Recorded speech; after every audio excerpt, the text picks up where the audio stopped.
In this video, I'll be discussing about the column bases. There are two types of column bases: slab base and gusset base. What exactly is slab base? The slab base is nothing but, so if you take any or if you design any steel structure, it has to be rested on concrete itself. So this column is resting on a plate over here. This is nothing but a slab base. A simple column without any extra plates, which is resting on a plate. This rectangular or square plate is called as slab base. The connection between column and the slab base. This slab base is made out of the steel itself.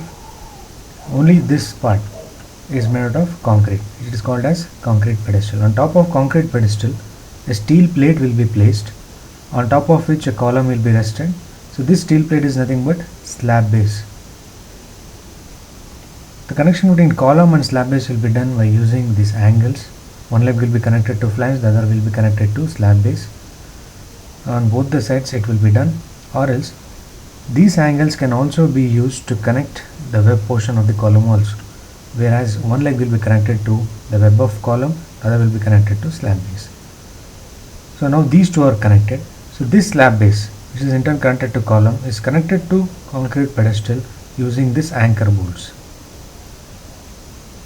at all the four corners, and bolt is provided. It is called as anchor bolts, which will be precast while casting the concrete itself. On top of that, this plate will be placed. On top of that, a column will be connected. So this is slab base.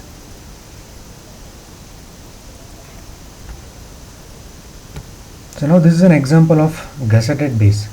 So what's the difference between the slab base and gusseted base?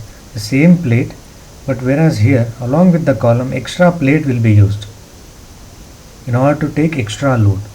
As extra plate is introduced, the area available to take the load is increased. So whenever a slab base or a column base, where there is an extra load, then you will be going with an extra plate here.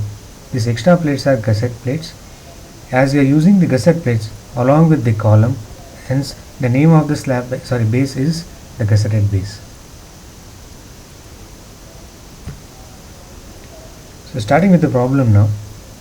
So you are asked to design a slab base for a column ISHB 300 at 58.8 kg per meter.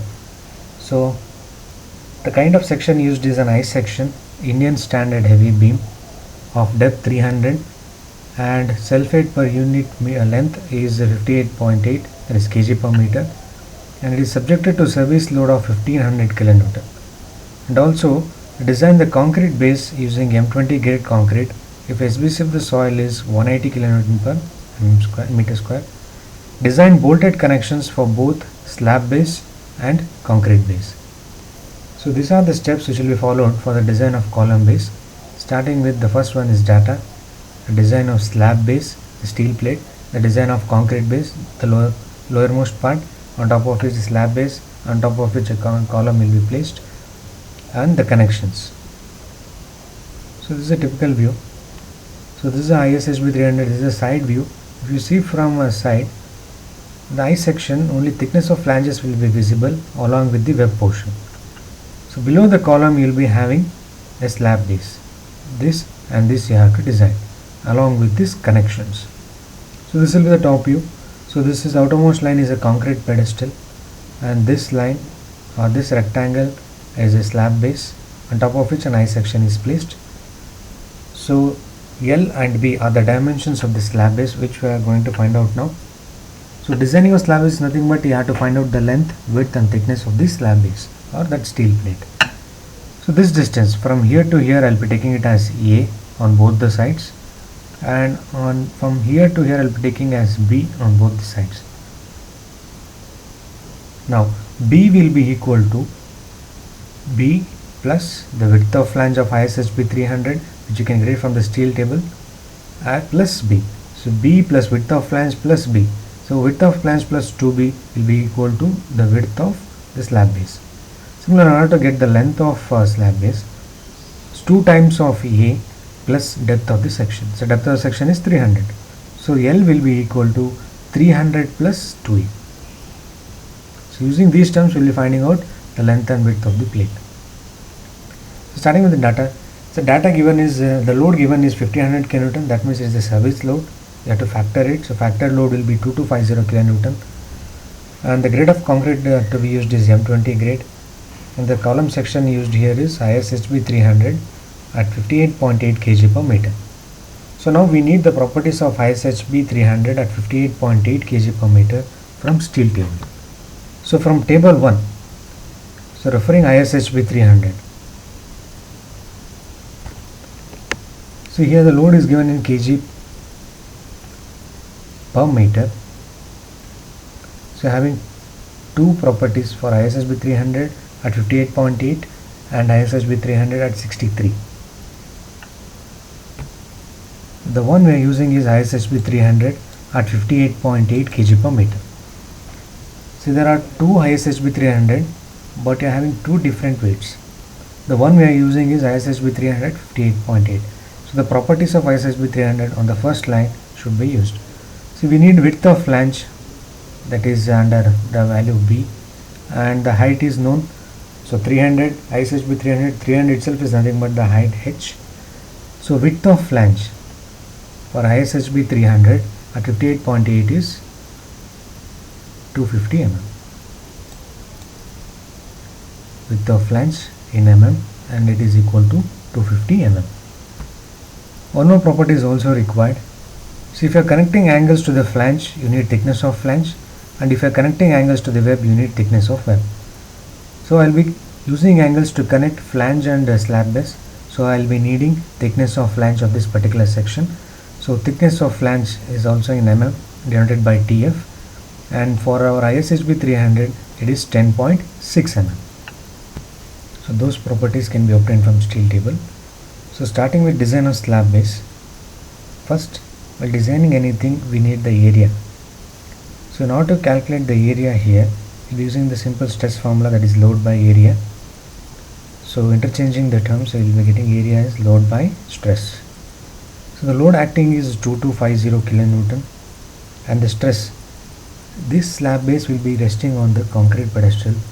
So the stress from the concrete will be 0.45 times of FCK. So 0.45 times of the grade of concrete to be used here is 20. So the area required will be 250 to 10 raised to 3 mm square. So now once we are aware of area, we need to calculate this length and width of the slab base, which is nothing but L into B. I already told that L is nothing but 300 into 2 times of A, and width is equal to width of flange in 2 times of B. So width of flange is 250 for ISHB 300. So assuming that A is equals to B, that means these gaps, I will be assuming that these two gaps are same on all the four sides. So in such case, we will be using this equation, area is equal to L into B. So area required is 250 10 raised to 3, that I am substituting in LHS. In RHS, L is nothing but 300 to A into width, as B is assumed to be as same as A, so 250 plus 2A. So A will be equal to 120 mm. So once you are aware of A and assuming that A is equals to B, then L is equals to 540 mm and B is equals to 490 mm. So length and width of the plates are obtained. The only thing remaining is thickness of the slab base. So we will be using this formula to get the thickness, and this formula is given in IS 800 2007 code book in page number 47. So 2.5 times of W into A square minus 0.3 B square into gamma m naught divided by Fy, and this should be greater than thickness of flange of column, which I am going to use here. So W is nothing but the stress. So already I calculated the stress coming from the concrete. Now the area is changed. So load acting is this much, and the new area is 540 into 490. So the stress will be 8.5 Newton per mm square. So this can be substituted in place of W. This A and B are nothing but the gaps which are provided here, and in this case we are assuming both the values are same, and that is equal to 120 mm. So gamma m naught is 1.10 here, and Fy is 250. So if we substitute here, we will be getting 30.7, and this should be greater than thickness of flange. So for our ISHB 300, thickness of flange is 10.6 mm. So the condition is satisfied. So thickness is 32 mm. So obtained is 30.7. Instead of going to 31, you made it an even number, and that is 32 mm. So the width, length and thickness. So now we have designed completely a slab base of dimension 540 by 490 into 32 mm. Now we are done with design of slab base. Now we will be going to design of the concrete pedestal or concrete base. So once again the same formula, stress formula, area is equal to load by stress. See, SBC is nothing but the stress here. So SBC is mentioned 180, and the unfactored load, you have to consider unfactored load while designing the footing every time. So we'll be considering unfactored load, and we'll be increasing it by 10%. So total load will be 1650. So 1650 is the load and the stress is 180. So area obtained will be 9.16 meter square. So assuming that both length and width are same, that means I'll be assuming that concrete pedestal to be provided is a square, then simply square this obtained area to get the dimension. So the dimension or the length and width of the concrete pedestal is 3 meters now. That means 3 along this direction, 3 along this direction.